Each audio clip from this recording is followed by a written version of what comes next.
There is a strange mistake we make when we think about living better. We assume a better life must cost more.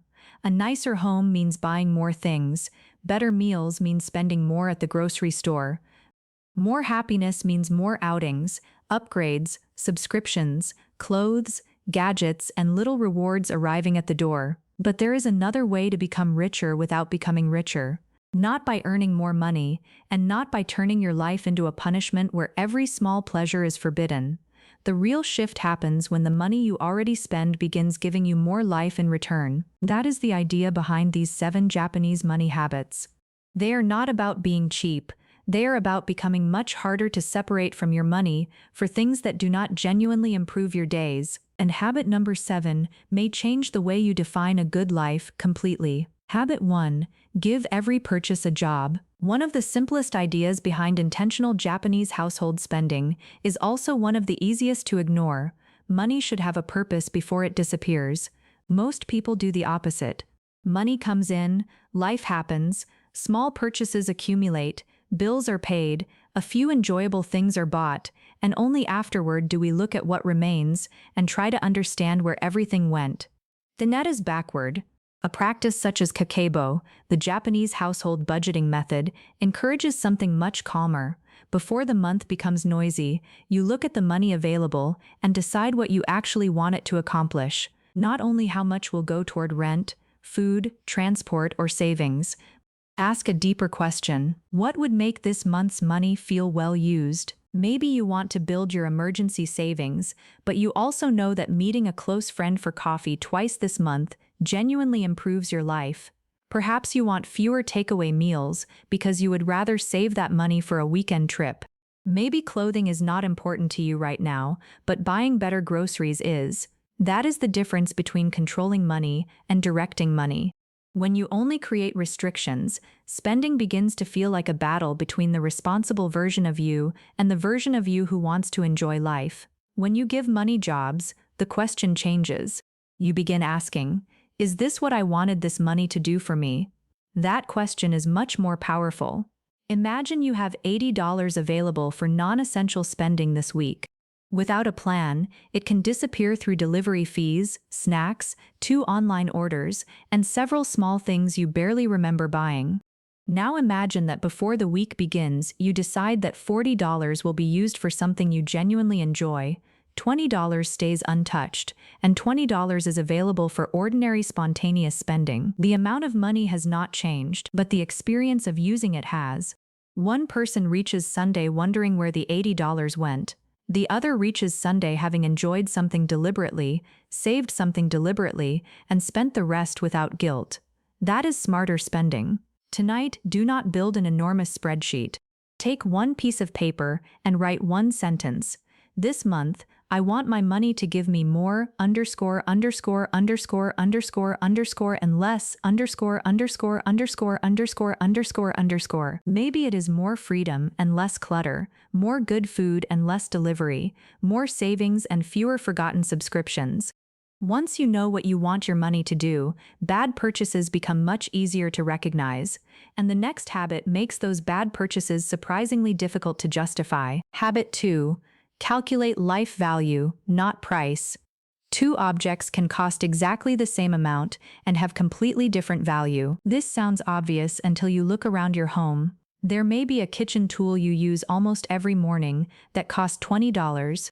After 2 years, it has probably given you hundreds of useful moments. Then there may be another $20 object sitting inside a drawer that you used twice, same price, completely different purchase.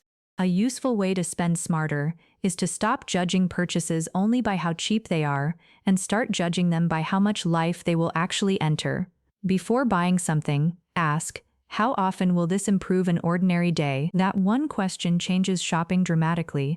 A $70 pair of comfortable shoes worn 200 times may be a smarter purchase than 3 $25 pairs that hurt your feet and spend most of their lives inside a wardrobe.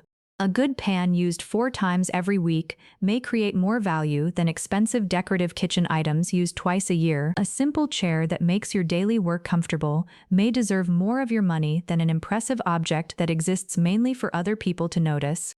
This is where many people accidentally become expensive consumers. They save money on things they use constantly and spend freely on things they barely use. They tolerate terrible pillows, but buy another decorative object. They complain every morning about a broken coffee maker, but spend money on clothing that still has the tag attached 3 months later. The smarter approach reverses this: spend according to frequency. If something touches your life every day, quality matters. If something enters your life twice a year, be much more demanding before giving it your money. You can even create 3 categories: daily life, occasional life, fantasy life. Daily life purchases are the things you actually use: your shoes, cookware, mattress, work tools, basic clothing, food, transportation. Occasional life purchases are things you enjoy sometimes: restaurant meals, trips, hobby equipment, special clothing. Fantasy life purchases belong to the person you imagine becoming: the expensive notebook for the person who will suddenly journal every morning, the advanced camera for the person who might become a photographer, the exercise equipment for the person who has not yet developed the habit of exercising, the 20-piece dinner set for the gatherings you rarely host. Fantasy life spending is dangerous because you are not buying an object, you are buying a temporary feeling about who you could become. That feeling can be expensive. Before buying for your future identity, prove the behavior cheaply first. Borrow the camera, use your phone, exercise consistently before buying equipment, write for 30 days in a basic notebook before buying the beautiful one. Let the habit earn the upgrade.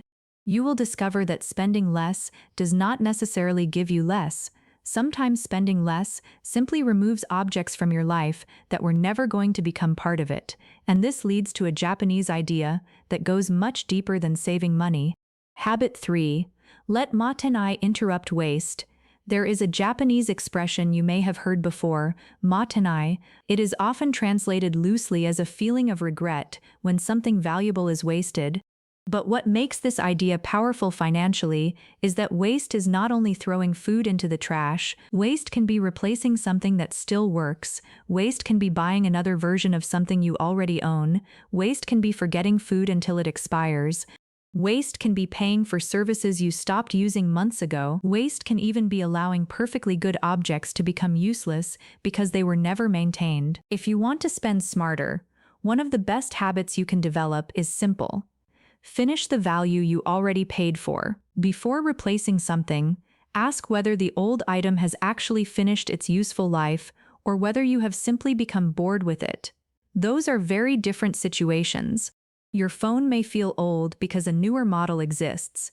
Your furniture may feel ordinary because you have looked at it for years. Your wardrobe may feel empty even though it contains more clothes than you regularly wear. Modern marketing is extremely good at transforming familiarity into dissatisfaction. The longer you own something, the less exciting it feels.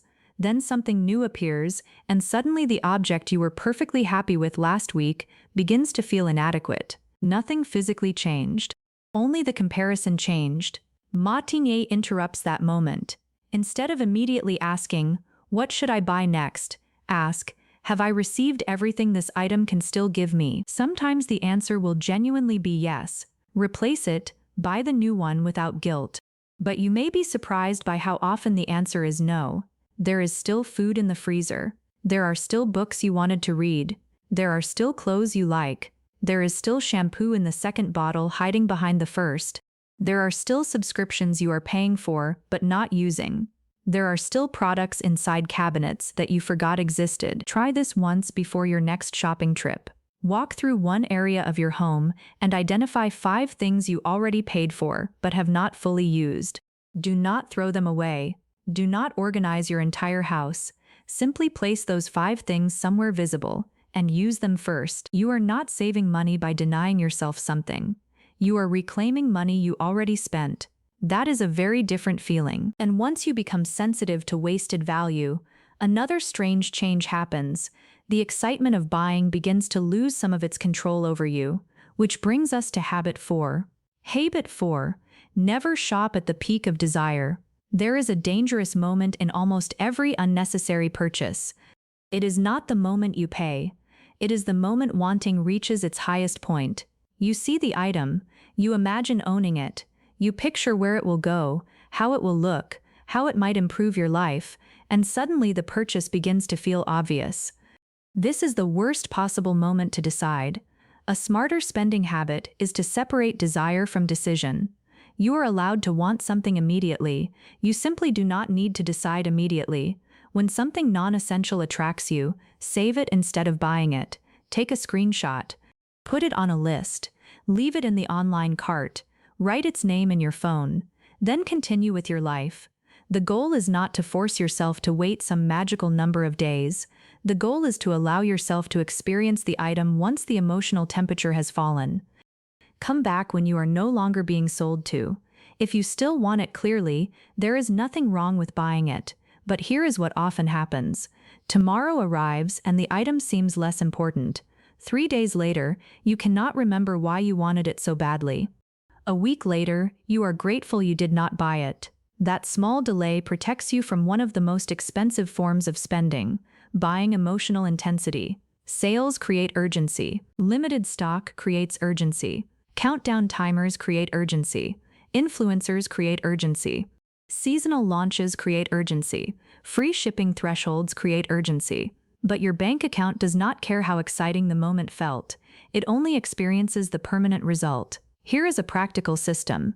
Create a list on your phone called Still Want It. Whenever something attracts you that is not essential, put it there with the price and the date. Then review the list once each week. You will begin seeing 3 types of purchases. The first type disappears completely. You no longer want it.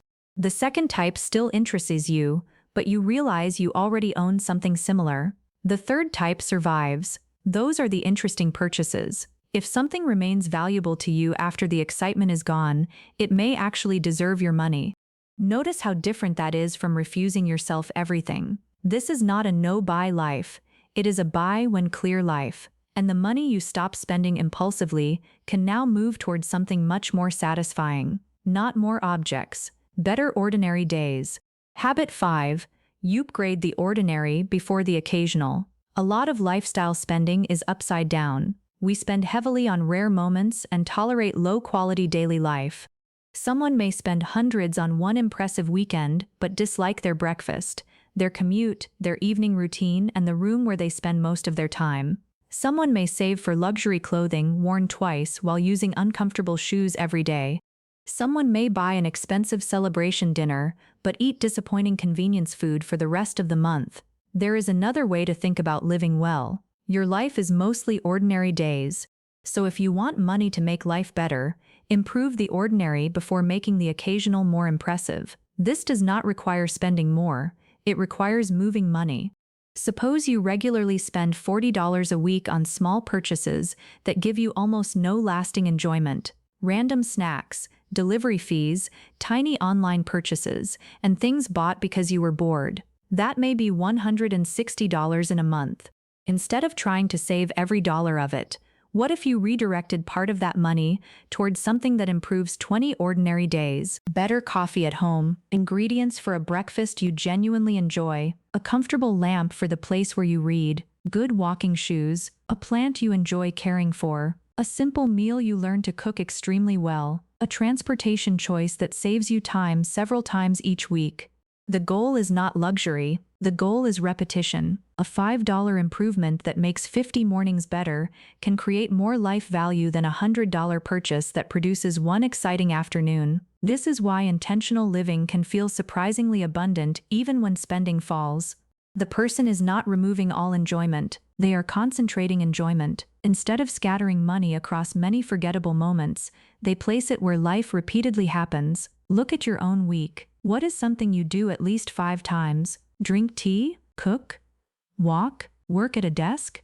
Read before sleeping? Prepare lunch? Commute? Clean the kitchen? That repeated part of your life deserves attention. Ask yourself, could I make this noticeably better without increasing my total monthly spending? Maybe the answer is to cancel one streaming subscription and buy better ingredients. Maybe it is fewer takeaway coffees and a coffee setup you enjoy at home. Maybe it is skipping several small home decorations and finally buying the storage solution that eliminates a daily annoyance. You are not becoming more frugal for the sake of becoming frugal. You are using the same money to create more useful happiness. But habit number 6 goes one step further because it prevents lifestyle inflation before it begins. Habit 6. Do not let every improvement become a new monthly bill. One of the quietest ways life becomes expensive is through permanence. You try something once, you enjoy it, then somehow it becomes part of the monthly baseline. One streaming subscription becomes 4, one delivery meal becomes a weekly habit, a premium app becomes an annual renewal. A convenience you once considered a treat becomes something you now feel deprived without. The individual cost rarely feels dramatic. That is why recurring spending is so powerful. It quietly changes the price of being you. Think about that phrase carefully. The price of being you. How much money must leave your account every month simply to maintain the lifestyle that now feels normal?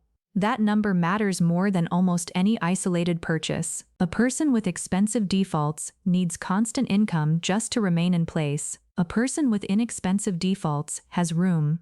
Room to save, room to travel, room to handle emergencies, room to work less aggressively, room to say no, room to change careers, room to breathe. So before turning an enjoyable expense into a routine, ask a different question. Do I want to pay for this once? Or do I want to become the kind of person who pays for this every month? Those are not the same decision. Buying one restaurant meal is one purchase. Turning restaurant meals into your normal dinner strategy is a lifestyle expense. Trying a premium service is one purchase. Allowing automatic renewal for 5 years is another. Ordering a taxi on an exhausting day is one purchase. Automatically taking one everywhere is a new financial baseline. You should absolutely pay for convenience when convenience genuinely improves your life, but let convenience stay visible. Do not allow it to become invisible. Once every month, look only at recurring expenses. Do not examine groceries. Do not examine one-time purchases. Look at everything that automatically repeats, then ask 3 questions. Do I still use this? Would I sign up for it today at this price? Does this make my life better enough to earn another month? If the answer is yes, keep it happily. If the answer is no, remove it without drama. Sometimes living better does not mean adding something exciting. It means removing 10 small financial obligations that have been quietly sitting on your shoulders. And that brings us to the final habit, the one that connects all 6. Habit 7. Build a life that is cheap to enjoy. This may be the most powerful financial advantage a person can create. Learn how to enjoy your life without needing a transaction every time. Not because spending money is wrong, because a life that requires constant spending to feel good is incredibly fragile. If every difficult day requires shopping, money disappears. If every boring day requires entertainment that costs money, money disappears. If every social interaction requires an expensive place, money disappears. If every reward must be purchased, money disappears. Eventually, you are not spending because something gives you value. You are spending because spending itself has become the doorway to feeling alive. A calmer lifestyle has more free doors. Walking through a beautiful neighborhood, making tea slowly, cooking with someone you care about, reading, visiting a park, calling a friend, watching the evening change outside your window, rearranging a room using what you already own, taking photographs, learning something, preparing food for tomorrow, listening to music without doing anything else, repairing something, growing something, writing.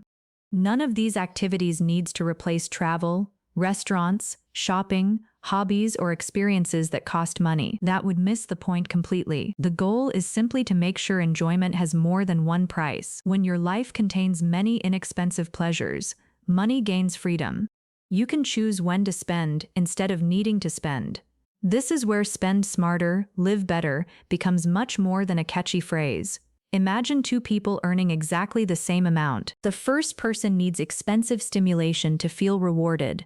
Weekends mean shopping, restaurants, deliveries, paid entertainment, and constant upgrades. None of these things is wrong individually, but together they create a life with a high emotional operating cost. The second person enjoys some of those same things, but also has a home they like being in, routines they enjoy, simple meals they love, places they like walking, hobbies that do not demand constant purchases, and relationships that do not require expensive settings. Who is richer? Their income may be identical, but one person has more ways to feel satisfied without asking their bank account for permission. That is a kind of wealth we rarely measure. Start building it deliberately. Write down 5 things that reliably improve your mood and cost little or nothing. Do not choose things you think should make you happy. Choose things that actually do, then use them. Create a Friday evening you enjoy that does not automatically involve buying something. Create a Sunday morning you look forward to. Find one meal at home that feels better than ordering. Find one nearby place you genuinely enjoy walking. Make low-cost pleasure part of your normal life rather than an emergency alternative you use only when money is tight. Because when simple living becomes desirable instead of restrictive, saving money becomes dramatically easier. You no longer feel that you are constantly saying no. Would you have simply built a life containing better yeses? Put all 7 habits together, and something interesting happens. You decide what your money is meant to accomplish before the month becomes noisy. You judge purchases by how much real life they will enter, instead of how attractive they look for 5 minutes. You finish the value of things you already own. You refuse to make purchasing decisions at the exact moment desire is strongest. You improve ordinary days before spending heavily on rare ones. You keep enjoyable conveniences from silently becoming permanent monthly obligations. And finally, you build a life with enough inexpensive pleasure that happiness does not always arrive with a receipt. None of this requires you to earn twice as much. It requires something more useful: clarity. A person can spend less and still feel deprived. Another person can spend less and somehow feel that life has become better. The difference is where the money goes, what the money replaces, and how much genuine life comes back in return. So before you buy your next non-essential thing, do not ask only, "Can I afford it?" Ask one better question. Will this make my life better, or will it simply make today more exciting? Learn to recognize the difference, and your money begins staying longer, while your life starts feeling fuller. And now I want you to choose just one of these 7 habits, not all 7. Which one would change your spending the most if you practiced it for the next 30 days? Write the number in the comments, from 1 to 7. And if someone in your life works hard, earns enough to survive, but still feels like their money disappears without making life noticeably better, share this video with them, because sometimes the answer is not earning more. Sometimes the first step is learning how to get more life from what you already have.